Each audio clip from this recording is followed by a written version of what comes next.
Assalamualaikum warahmatullahi wabarakatuh. Apa kabar anak-anakku semuanya? Siswa-siswi kelas 7 1 sampai 75 SMP Negeri 2 Cikarang Selatan. Semoga kalian semuanya dalam keadaan sehat walafiat. Amin. Kali ini Pak Sohe akan memberikan materi PAI kelas 7 semester 2 ini dengan judul Sikap Ikhlas, Sabar, dan Pemaaf. Harapannya apa ketika belajar tentang sikap ikhlas, sabar, dan maaf? Kalian dapat mengaplikasikan atau mencontoh tentang sikap ikhlas, sabar, dan maaf. Oke, langsung aja. Jadi, ikhlas, sabar, dan pemaaf itu dasarnya ada di Al-Quran dan hadis. Yang pertama tentang sikap ikhlas itu ada di Quran surat An-Nisa ayat 146. Sedangkan untuk sabar, untuk dasar itu ada di Quran surat Al-Baqarah ayat 153, dan sikap pemaaf itu ada di Quran surat Ali Imran ayat 134.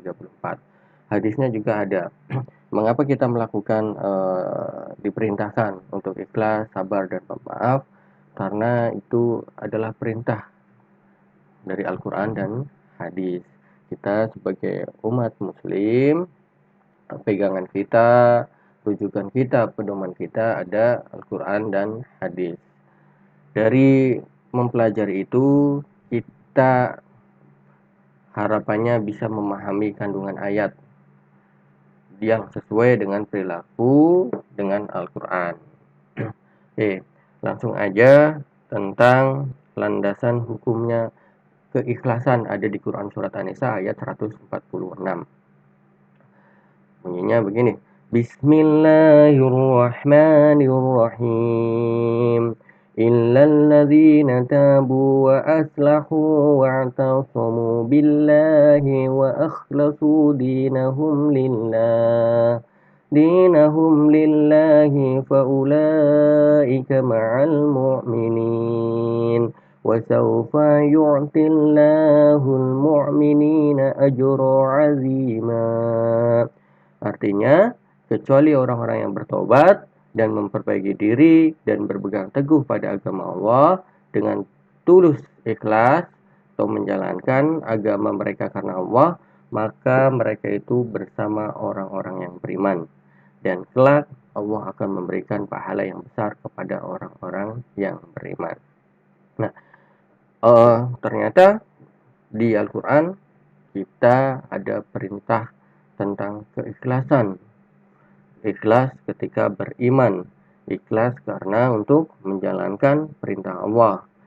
Semuanya kita dituntut berpegang teguh kepada agama Allah.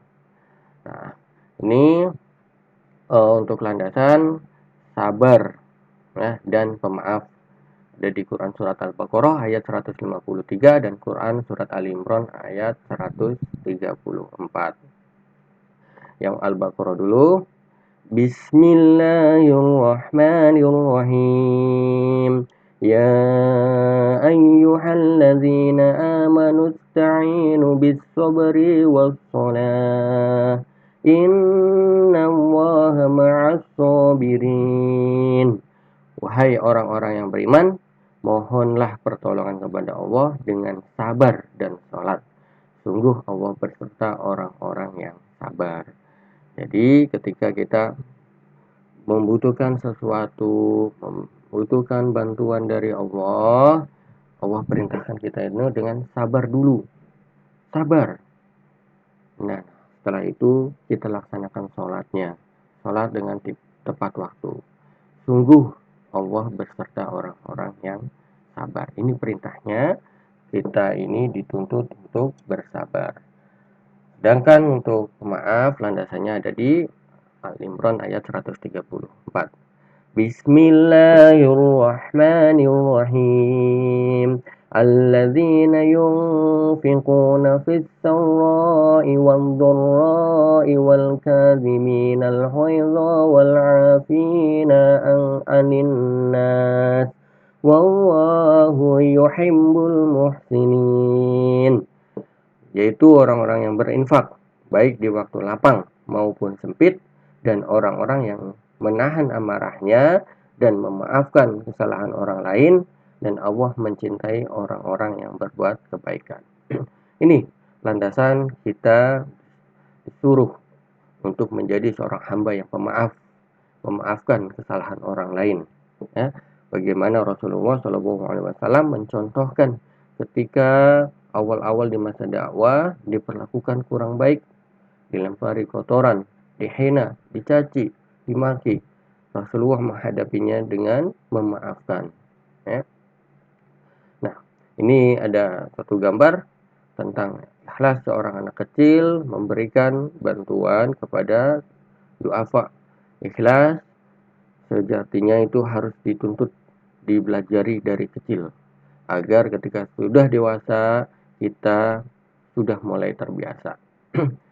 Nah, tadi sudah belajar tentang dasar hukum dari Al-Quran tentang ikhlas. Sekarang kita dasarnya dari hadis. An Abi Hurairah Ar-Rasulullah sallallahu alaihi wasallam, dari Abu Hurairah dari Rasulullah sallallahu alaihi wasallam bersabda, "Wassalamu qala ma naqasut sadaqah min mali wa ma zadallahu 'abdan bi afwi illa iza wa ma tawadu'a ahadur lillahi ila rafa'ahu Allah." Tidaklah sedekah itu mengurangi harta, dan tidaklah Allah menambah bagi seorang hamba dengan pemberian maafnya kepada saudaranya, kecuali kemuliaan di dunia dan akhirat. Serta tidaklah seseorang merendahkan diri karena Allah, kecuali Allah meninggikan derajatnya di dunia dan akhirat. Hadis riwayat Muslim. Ya, ketika kita sedekah itu tidak mengurangi harta, justru malah menambah.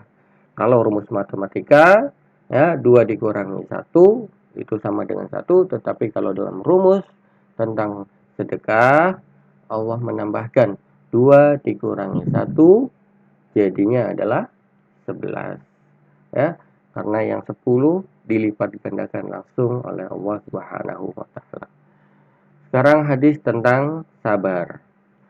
An Abi Yahya Su'aib ibn Sinan radhiyallahu an qala, ya, dari Abu Yahya yaitu Sahib bin Sinan radhiyallahu an qala, atau berkata, qala Rasulullah sallallahu alaihi wasallam, ya, Rasulullah sallallahu alaihi wasallam bersabda, nah, katakan, amat menakjubkan sekali keadaan orang mukmin itu. Sesungguhnya keadaan itu adalah merupakan kebaikan baginya, dan kebaikan yang sedemikian itu hanya untuk orang yang mukmin belaka, yaitu apabila ia mendapatkan kelapangan hidup lalu ia bersyukur, maka hal itu adalah kebaikan baginya. Sedang apabila ia ditimpa oleh kesukaran, dia bersabar, hal ini pun adalah kebaikan baginya. Ya, jadi dari hadis tentang sabar, ya, itu dikatakan kata Rasulullah SAW, nah, seorang mukmin itu semuanya baik. Nah, apabila ketika kita ditimpa dengan kelapangan, ya, kesenangan, dia bersyukur. Tetapi kalau misalkan kita ditimpa kesukaran, maka bersabar. Hadis riwayat Muslim. Hadis tentang pemaaf. Nah, biasanya pemaaf kita lakukan pada hari raya Idul Fitri. Tetapi tidak itu saja gitu. Ketika kita disakiti atau diacuhkan dan lain-lain, kita sejatinya harus segera memaafkan. Nah, hadis tentang memaafkan ada dari hadis riwayat Bukhari.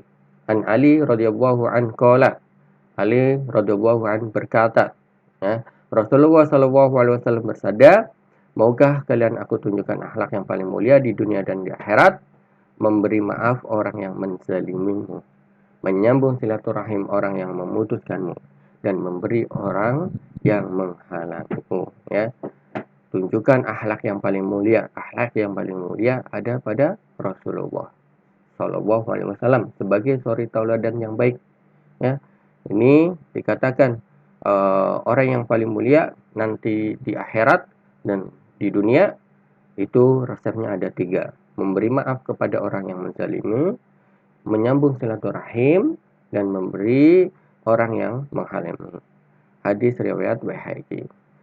Oke, dari tadi ini sudah disimpulkan ada kandungan surat An-Nisa, ada Quran surat Al-Baqarah. Nah, kandungan dari Quran surat Al-Baqarah dulu.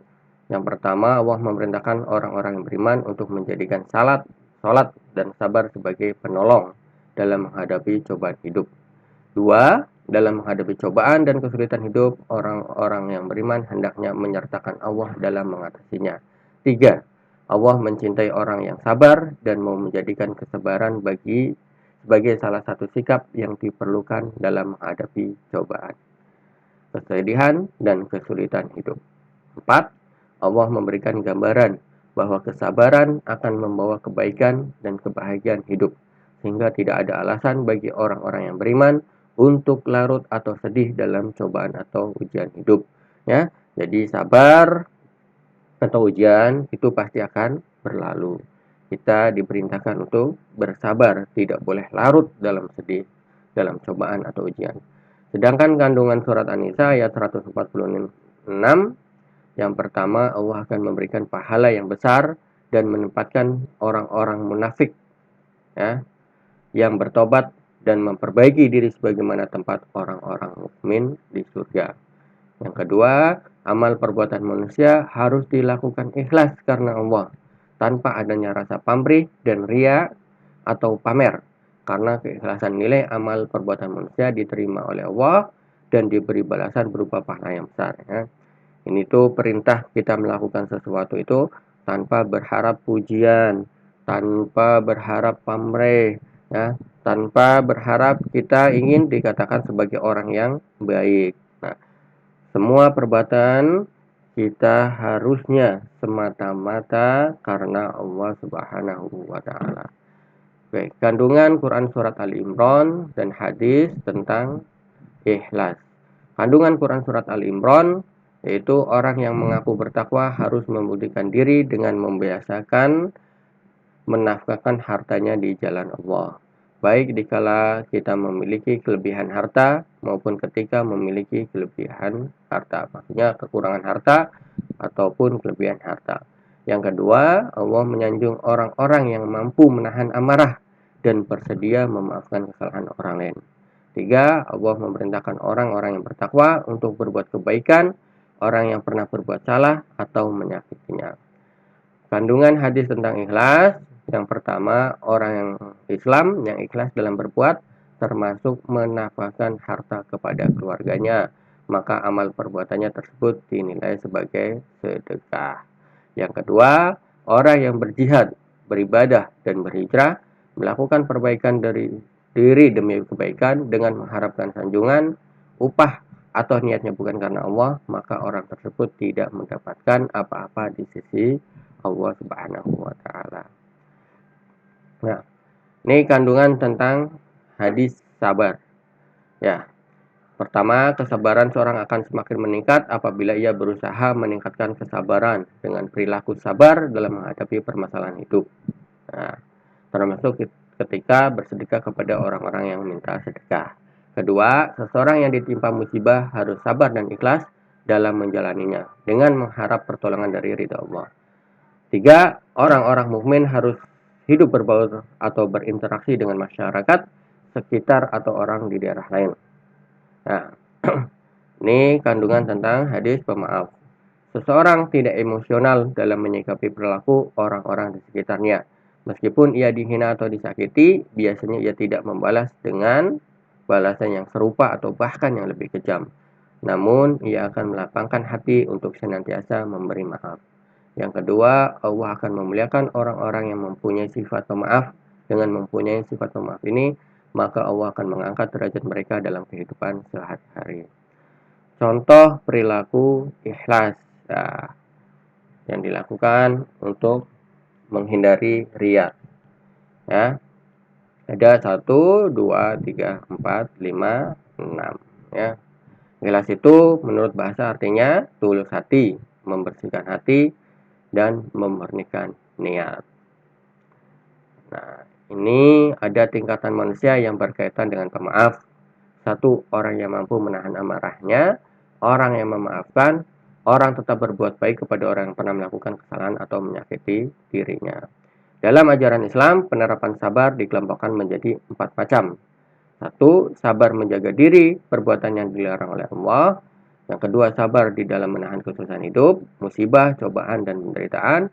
Yang ketiga, sabar dari kesulitan dalam menjalankan perintah agama karena tekanan dari orang lain.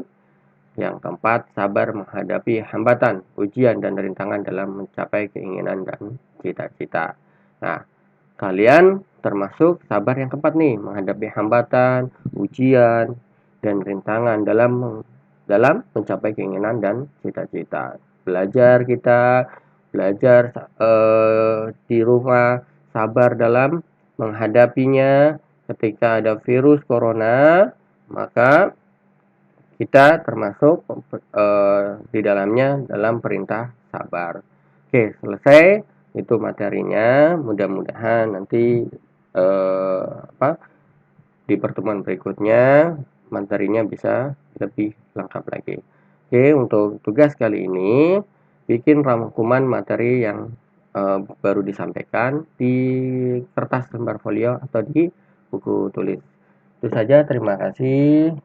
Sehat-sehat buat kalian, jaga kesehatan, cuci tangan, pakai masker kalau keluar rumah, ya, tidak berkerumpul, tidak bergerombol, selalu sehat. Terima kasih atas atensinya dan perhatiannya. Assalamualaikum warahmatullahi wabarakatuh.